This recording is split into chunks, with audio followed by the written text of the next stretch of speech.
You are doing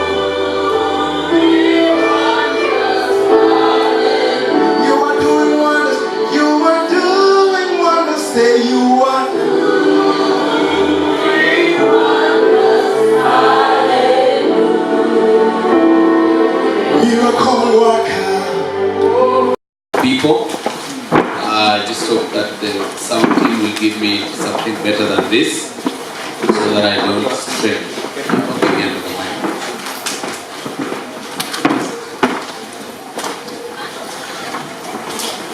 Meanwhile, try to work on the equipment and the sound especially is better, isn't it? It's good as your neighbor. Please tell your neighbor you're okay.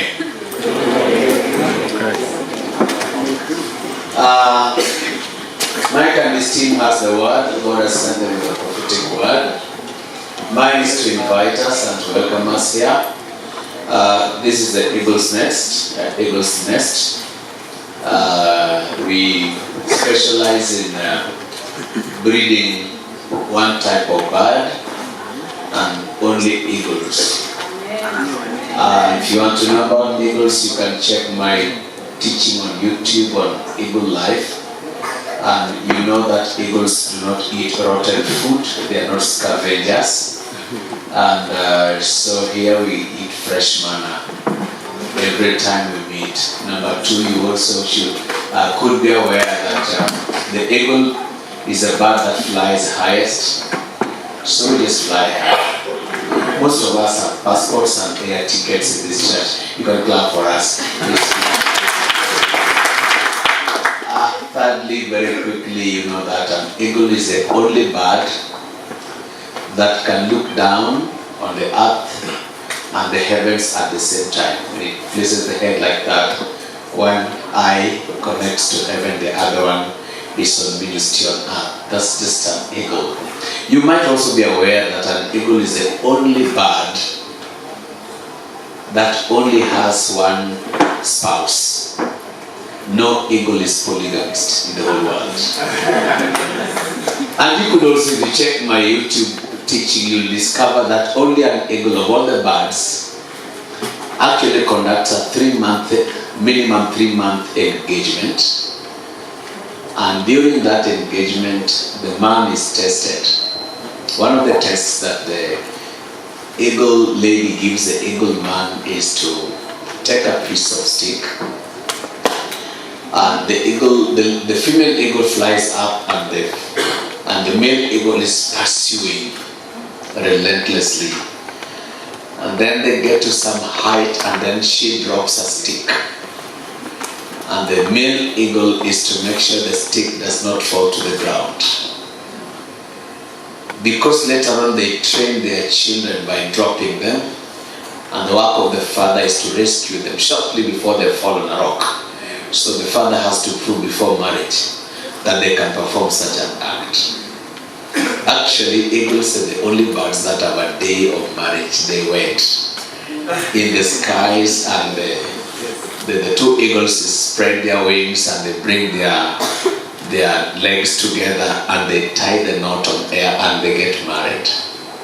An average eagle lives for about 45 years.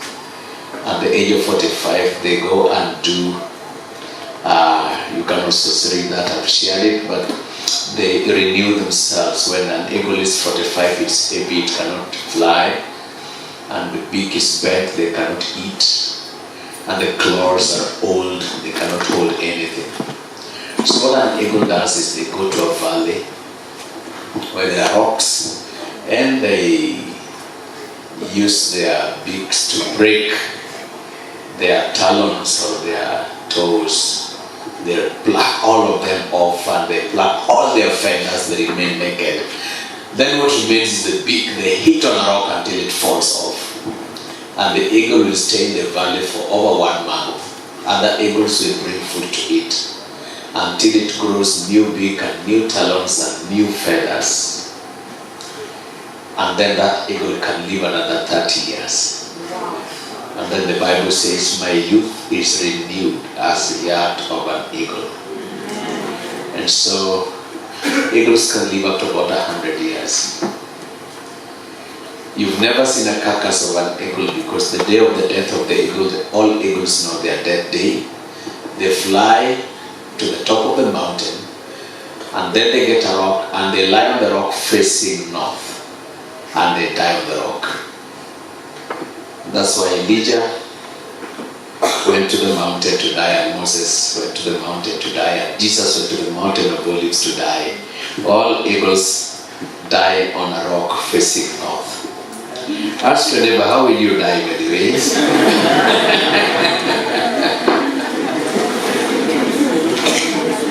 So we only breed eagles, not any other bird around here.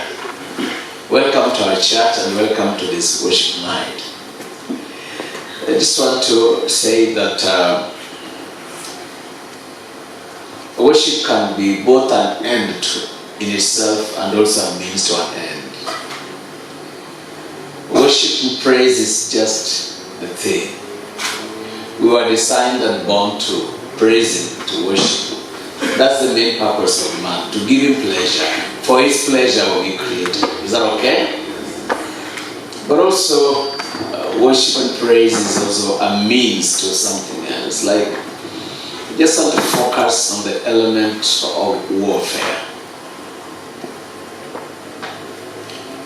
And when you come to your praise and worship, can be warfare, can be prophetic and things like that. But when you come to warfare, then you have the Bible dotted with incidents where people worshiped God and praised Him in the middle of warfare. One of my favorite Bible verses is where Moses is facing the enemy. And he says, Lord, arise and take your place. Or what another psalmist said, let God arise and his enemies be scattered. And so in the Bible we have a little story. I am a storyteller.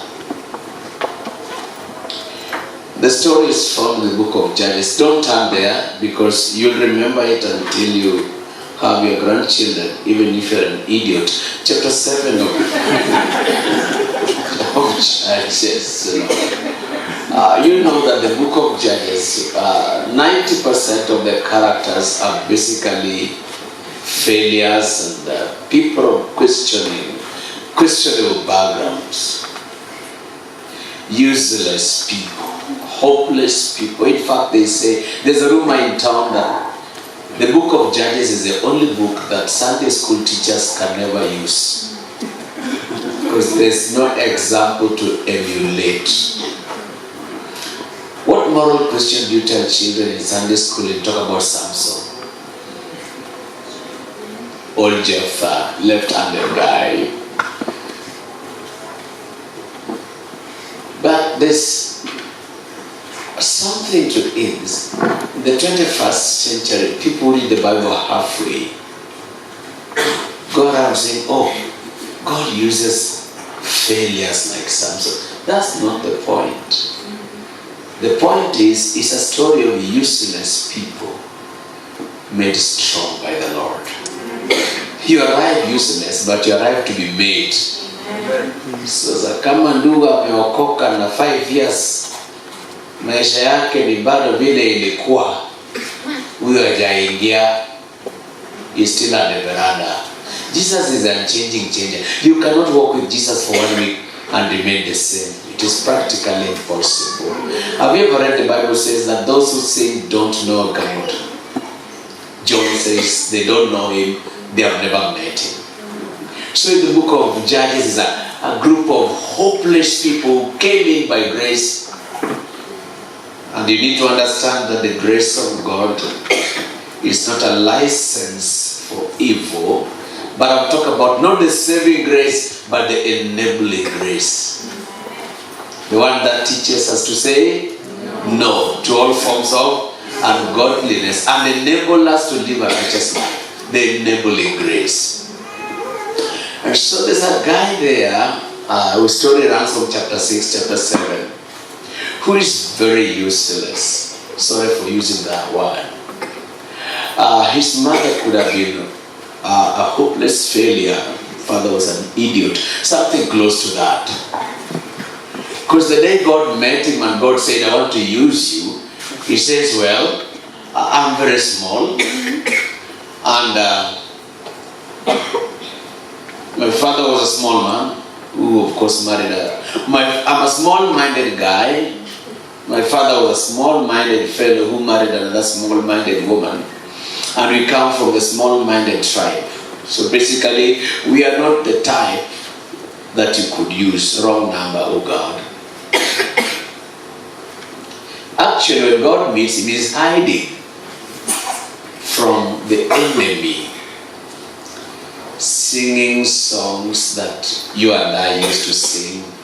I am under the rock is higher than I. Go tell my yes, I think a few guys sang those songs. Phoebe, they sang that songs. Madam Eunice, you sang that song. Niko chini ya mwamba, mwamba juu yangu. Yesu nifiche, niko chini ya mwamba, mwamba adui yangu.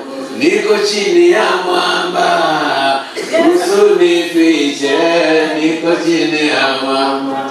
Nitaka nitafuta, aninunulie chang'aa. Aliponikosa, akili ilimruka. Mwambia huyu Anita, niko chini ya mwamba. Yesu nifiche, niko chini ya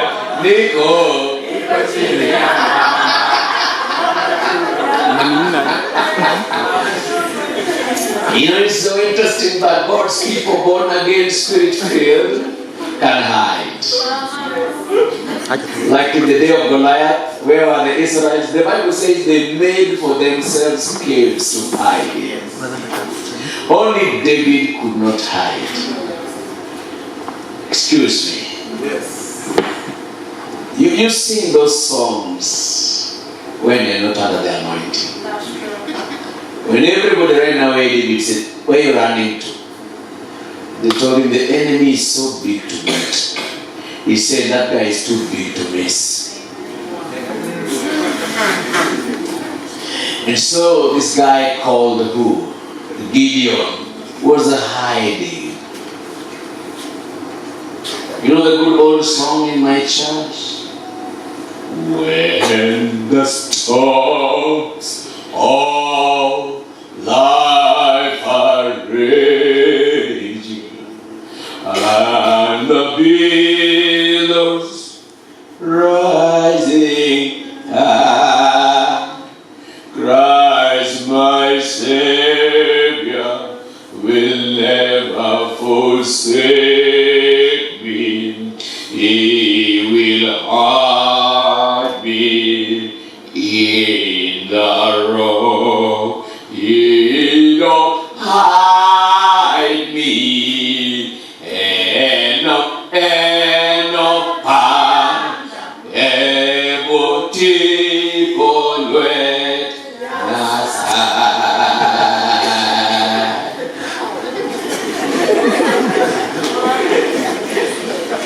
Gideon was hiding.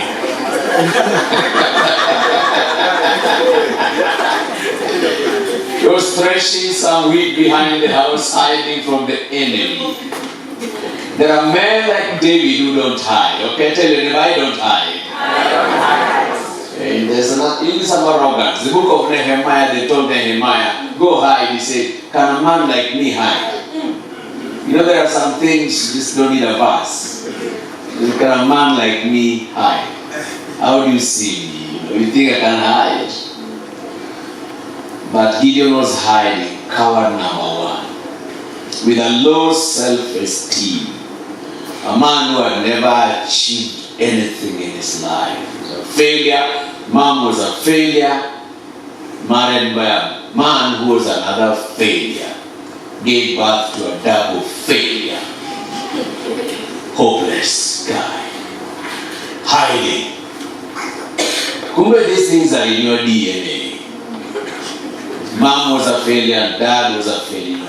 In my mother tongue, they always, when husband and wife disagree, say, you are as stupid as the cows that were used to pay your mother's dowry.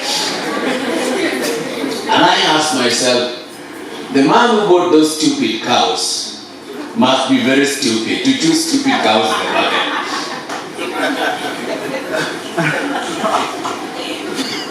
Only a stupid man pays the oil with stupid cows. How do you choose a stupid cow? Anyway, and so the guy is hiding, like many Christians hiding from the devil. Have you ever had them going to a prayer meeting to cover themselves in the blood? They even cover the roads with the blood. You wonder whether the blood of Jesus was shed for roads? How many tons of liters of the blood of Jesus are you pouring on our road?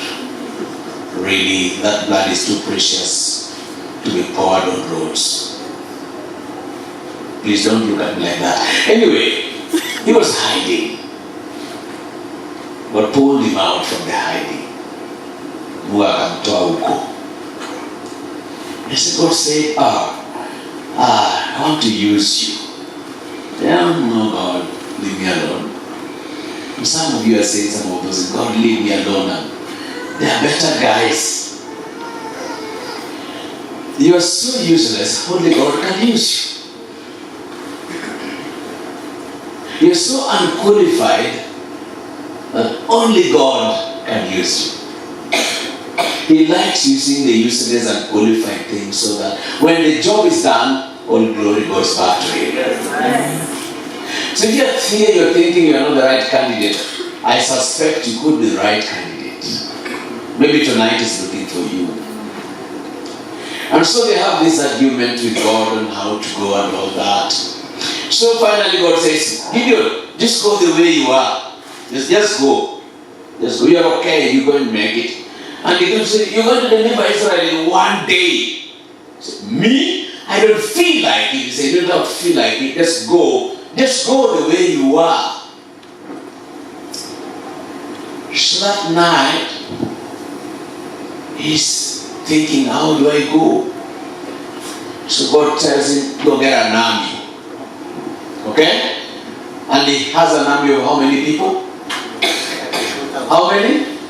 32,000 men and strong, ready for battle. So he said, God, have 32,000 guys. And God says, these are quite too many. He has already organized the commanders and everything. There are many. So we need to reduce it. How many of you know God is good in surgery, but He's never good in mathematics? 1 plus 1 is 1. That's not fair. Whichever base, it doesn't fit.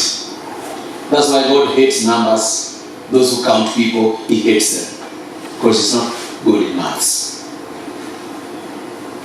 So 32,000 guys, and then God says, Gideon, these are too many for me. Gideon says, God, if you want to interfere with my program, I'm out of here. Nimepanga hii kitu nimechora. God says, some guys are afraid. So Gideon says, soldiers, yes sir. If you know, you got married recently. Go back home. And some guys said, here. So they walked away. God said, now ask those who are afraid. If you are here, you are a soldier and you are afraid, I expect nobody to raise a hand. But some soldiers, they went away. About 10,000 remained. Gideon said, God, we can start with this. No. Too many again. God, what are you doing? You already messed my numbers. You still want to do something.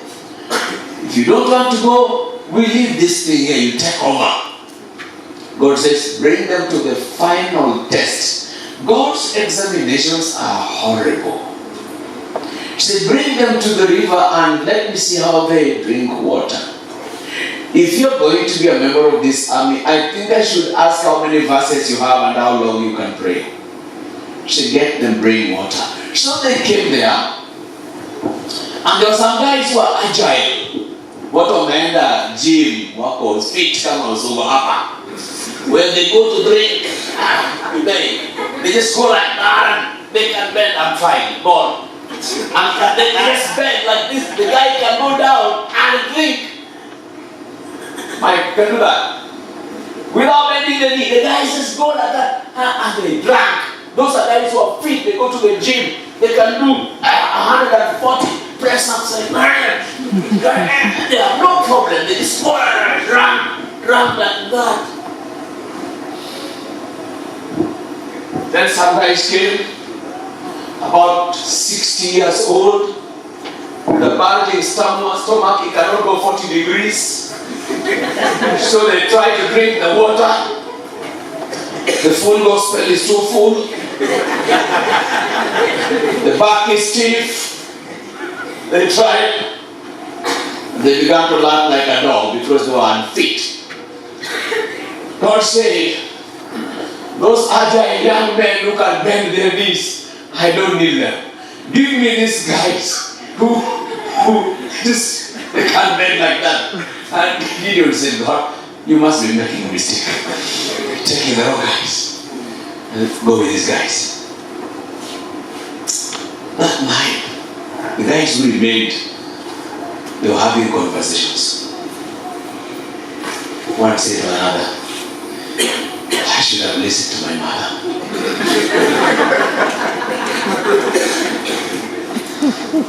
Told me Gideon has never been an army before. Another one said, did he say God spoke to him? Are you hearing God in this? Towards midnight, everybody is discouraged. Have you ever gone on a mission and you all got discouraged, nothing is happening, in fact, things don't seem to work? Gideon cannot sleep that night. With 300 men who cannot even bend. They are 70 years, 80 years. They can't remember when they fought last. So, like this is bad. God wants to encourage Gideon. Just Gideon, I want to give you a prophecy. You know, how many of you know when things are hard, you need a prophecy? How many know that? How many know you need a prophetic one, eh? Hello? Hello? We just go to church to get a what? A word. So God said, Gideon, I want you to get a prophetic one. If God wants you to get a prophecy, where does He take you to? A prophet. So God got hold of his hand, took him to the camp of the devil, near the tent of the deputy demon. This way you're going to get the prophecy. No. Brethren, be very careful. God's ways, and you can get a prophecy from the deputy devil. It's amazing. Go to the enemy and born again and spirit filled demon, the guys want to kill you. Go! I'll give you a prophecy there. Don't look at me like that. You can learn from sources you never imagined. So Gideon goes there. He stands behind a tent. A very senior general in the army is talking to his friend. He said, I can't sleep. So when I was dozing, I dreamt. Until there was a big piece of ugali.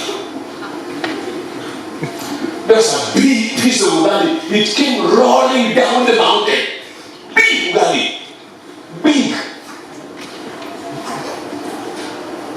The other guy said, don't finish it. I know. That's Gideon killing us. There was even an interpretation there. Say, man, you don't know when falling water say, we are dead. The guy said, I'm packing my bags. I'm going. From demons, Gideon's got encouragement. What? And the general said, don't tell anybody. I'm out of here. I can't wait for Gideon. I'm gone. Now, Gideon is afraid, the enemy is afraid. Some of the things you're afraid of are actually afraid of you. And then, came back, got After that word of prophecy, and brethren, you need a word of prophecy in your life. You cannot do without a word of prophecy. Let me repeat that again. You need a prophetic word at every junction of your life. Believe my prophets and you shall prosper. Let me repeat it again. You do not need head knowledge alone. You need a bit of that, but you need a prophetic word in your life.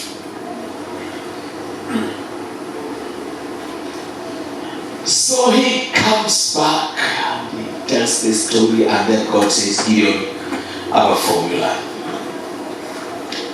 Tell all the guys to come here. So 300 guys gathered there. Gideon said, put your swords down. And everybody surrendered his sword, and Gideon picked them, put them in a truck. Say, go away.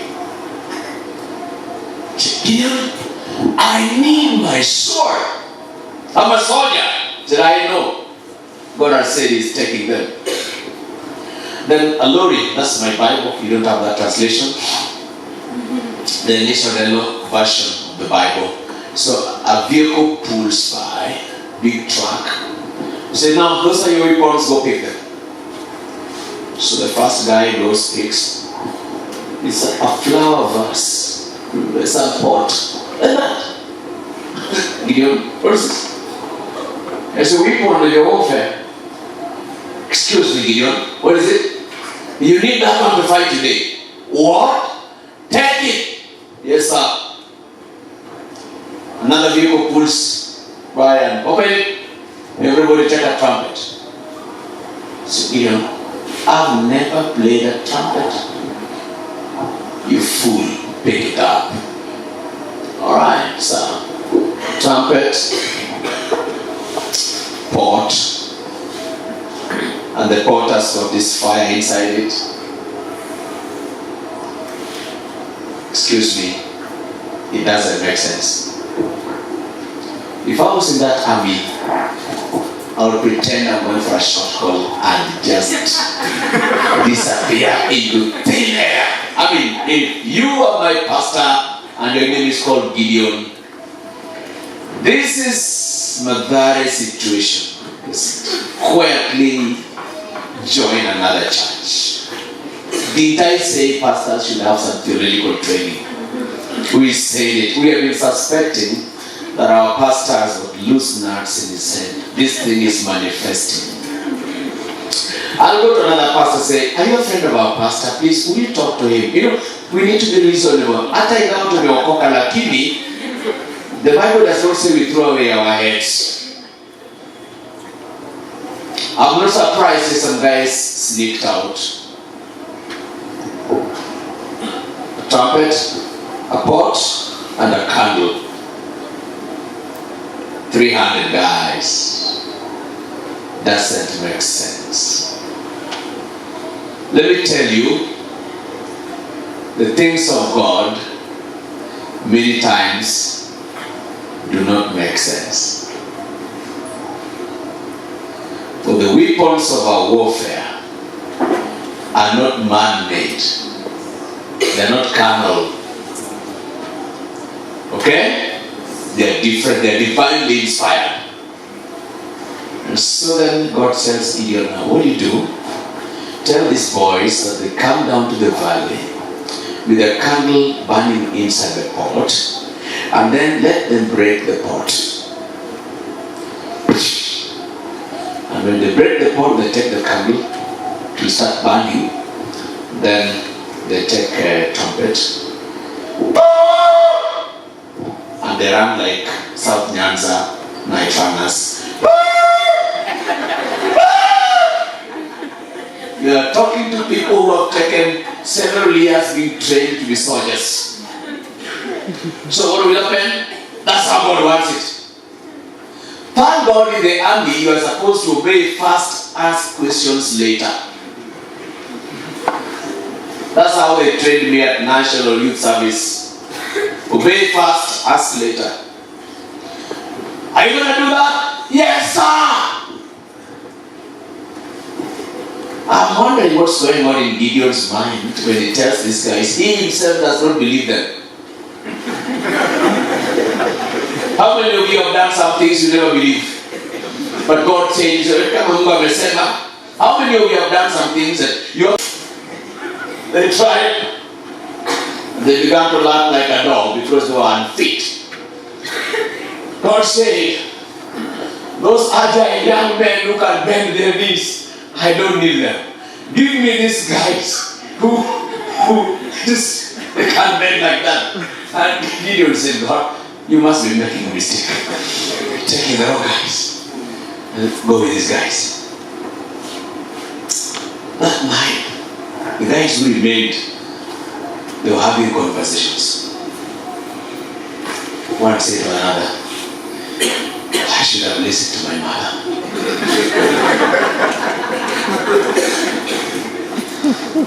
Told me Gideon has never been an army before.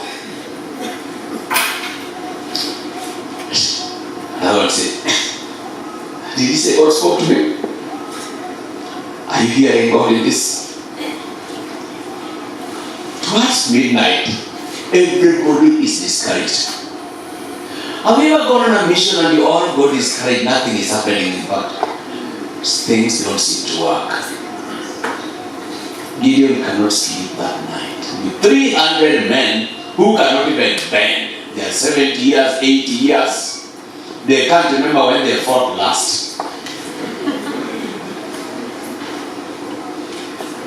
So, like this is bad. God wants to encourage Gideon. Just Gideon, I want to give you a prophecy. You know, how many of you know when things are hard, you need a prophecy? How many know that? How many know you need a prophetic word? Eh?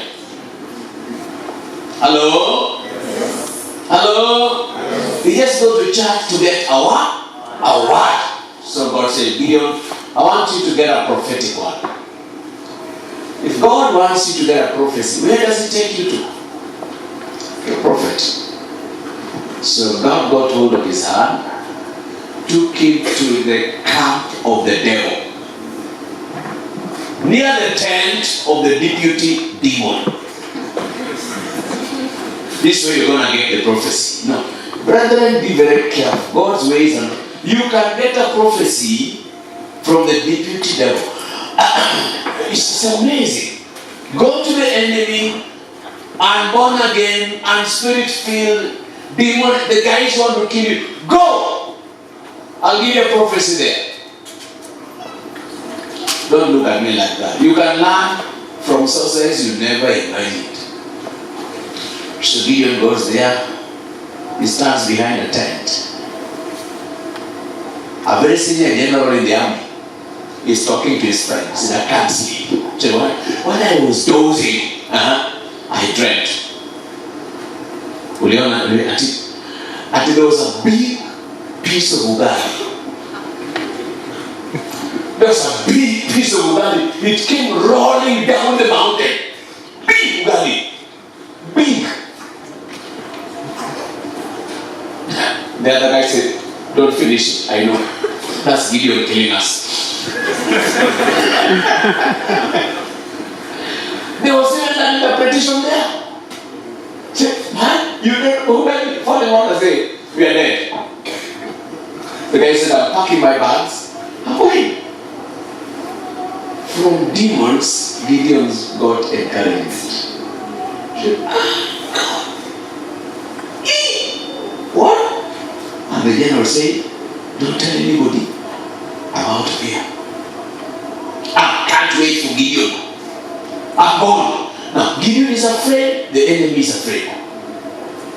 Some of the things you're afraid of are actually afraid of you. And then, get back, got courage. After that word of prophecy, and brethren, you need a word of prophecy in your life. You cannot do without a word of prophecy. Let me repeat that again. You need a prophetic word at every junction of your life. Amen. Believe my prophets and you shall prosper. Let me repeat it again. You do not need head knowledge alone. You need a bit of that, but you need a prophetic word in your life. So he comes back and he tells this story, and then God says, Gideon, I have a formula. Tell all the guys to come here. So 300 guys gathered there. Gideon said, put your swords down. And everybody surrendered his sword, and Gideon picked them, put them in a truck. Say, go away. Say, Gideon, I need my sword. I'm a soldier. Said, I know. God has said he's taking them. Then a lorry, that's my Bible. You don't have that translation. The initial version of the Bible. So a vehicle pulls by, big truck. You say, now those are your weapons, go pick them. So the first guy goes, picks. It's a flower vase. It's a pot. Like that. Gideon, what is this? It's a weapon of your warfare. Excuse me, Gideon, what is it? You need that one to fight today. What? Take it. Yes, sir. Another vehicle pulls by and open it. Everybody take a trumpet. So, Gideon, I've never played a trumpet. You fool, pick it up. Alright, sir. Trumpet, pot, and the pot has got this fire inside it. Excuse me, it doesn't make sense. If I was in that army, I would pretend I'm going for a short call and just disappear into thin air. I mean, if you are my pastor and your name is called Gideon, this is Mathare situation. Just quietly join another church. Did I say pastors should have some theological training? We said it. We have been suspecting that our pastors would lose nuts in his head. This thing is manifesting. I'll go to another pastor and say, are you a friend of our pastor? Please, will you talk to him? You know, we need to be reasonable. Hata ingawa tumeokoka lakini, the Bible does not say we throw away our heads. I'm not surprised if some guys sneaked out. A trumpet, a pot, and a candle. 300 guys. Doesn't make sense. Let me tell you, the things of God many times do not make sense. For the weapons of our warfare are not man-made. They are not carnal. Okay? They are different. They are divinely inspired. And so then God tells Gideon, now what do you do? Tell these boys that they come down to the valley with a candle burning inside the pot, and then let them break the pot. And when they break the pot, they take the candle to start burning. Then they take a trumpet and they run like South Nyanza night runners. You are talking to people who have taken several years being trained to be soldiers. So what will happen? That's how God wants it. Thank God in the army you are supposed to obey first, ask questions later. That's how they trained me at National Youth Service. Obey first, ask later. Are you going to do that? Yes, sir. I'm wondering what's going on in Gideon's mind when he tells these guys. He himself does not believe them. How many of you have done some things you never believe? But God changed. How many of you have done some things that you know? Anybody been there? Excuse me. Praise God. Amen. You've done some things you don't actually believe in, except God said it.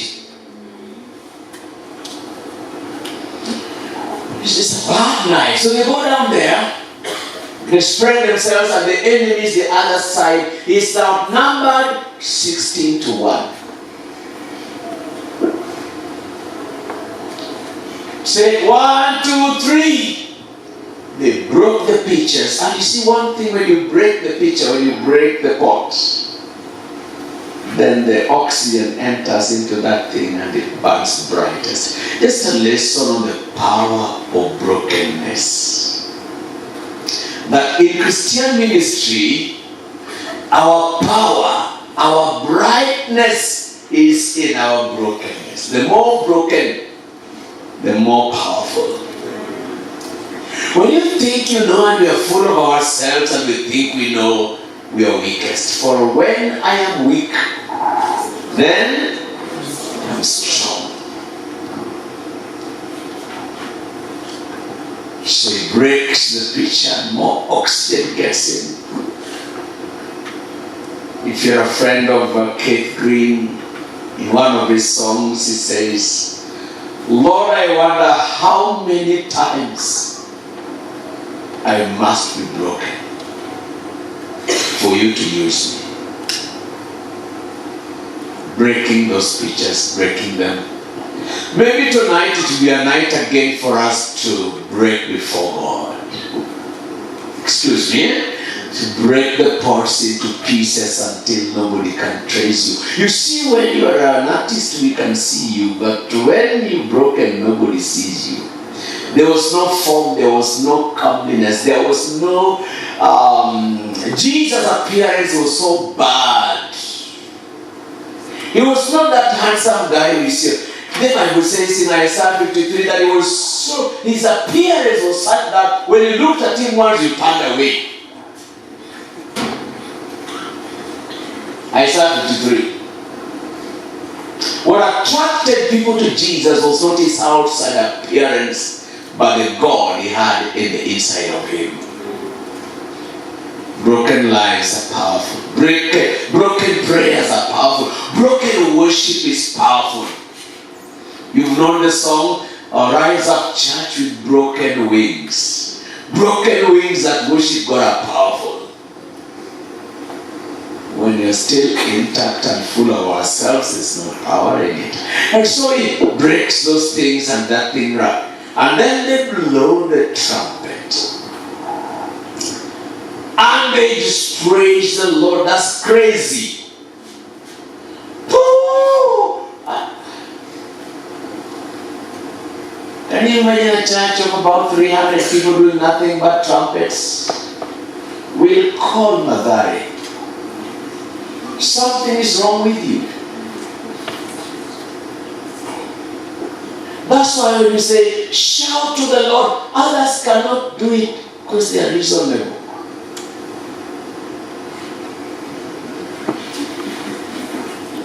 Brethren, let's clap our hands and jump up and scream our heads off. Some cannot do it because they are undergraduates or bachelors. Just a bachelor.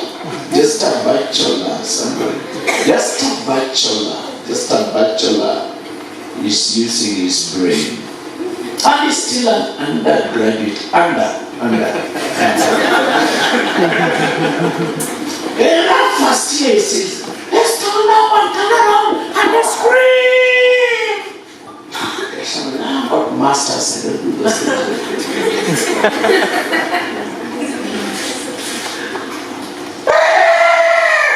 And go on.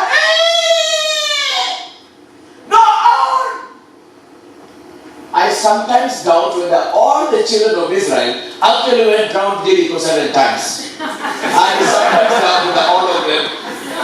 If they did it, I wonder whether they believed everything was going to come out of it. Moses striking the rock, I think he said, well, I don't understand, let me just try my luck. Perhaps. There are things you do, not because you believe, but somebody has ordered you. Christianity is the only thing you do first, you see the result later.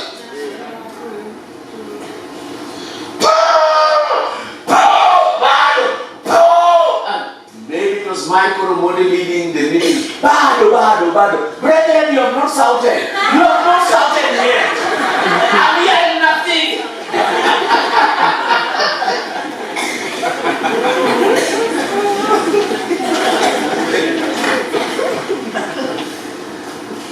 Pastor David says, shout to the Lord, all you people. Make a joyful noise to the Lord. And you're so educated, you're still listening to me.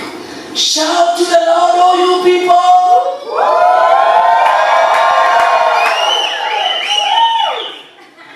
Oh my God, that's amazing. So you think you're shouting,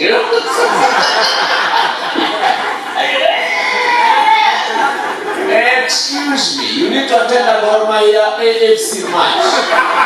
Those guys know how to shout. A shout is a shout, and the only way you know you're shouting is when your neighbor holds the ear because they're going deaf, and the devil gets nervous, and heaven gets excited. Shout to the Lord, all you people!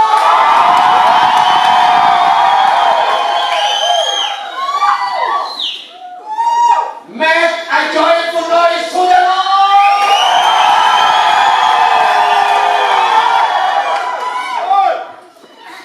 David says, clap your hands, all you people!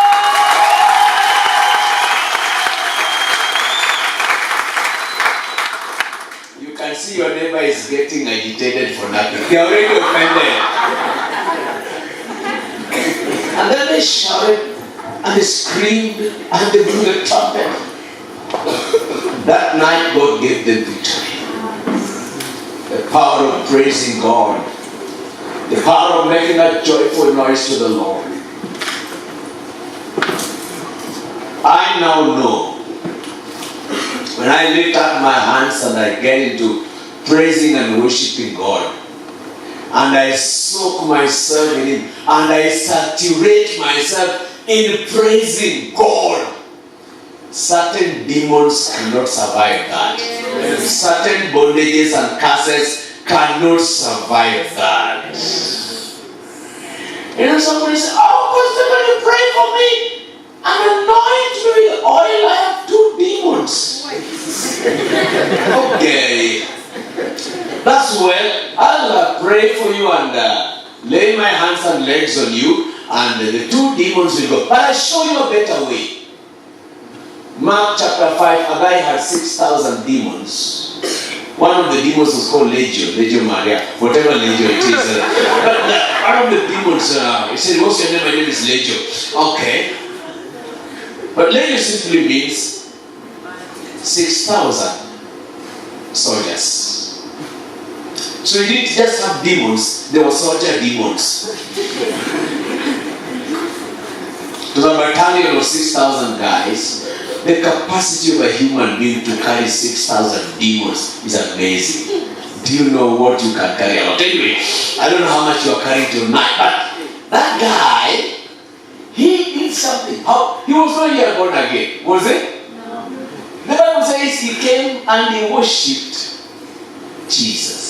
And he just worshipped him, and he didn't bother. He was not born again. He had 6,000 demons, and he fell down. He worshipped him, and he worshipped him, and he worshipped him, and he just.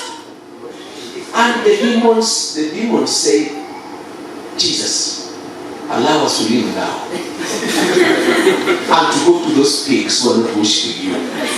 So tonight, if you don't worship, wakati mapepo wanatoka, wanatafuta mahali ya kuenda. So if you wanted to be scared of you, jump highest. Hata hauna upate wewe, ndio wapite waende kwa jirani. Hadi nimuze. Mtu ruhusu tuende kwa hili duko. Tell you it's not you. But can you imagine? You can worship God until the demons say, allow us to go. So you don't even have to cast demons. The demons will find the temperature too high and the presence too much. They say, allow us to go. This place is not comfortable. May this be a night of worship. Amen. May this be a night when we will praise God until diseases will just walk out saying, now, this is the temple of worship. May worship fill this place and the glory of God come down and fill us until every space is filled and the demon said, allow us. Tell your neighbor, allow us to go to those peaks.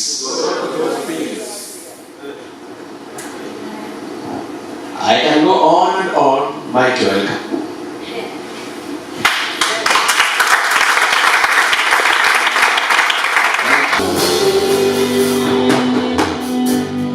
There is a lady. You've been trying to go to hospitals. You want to get a baby. I don't know. I'm just feeling in my spirit to declare that your barrenness is over. Yeah. Your barrenness is over.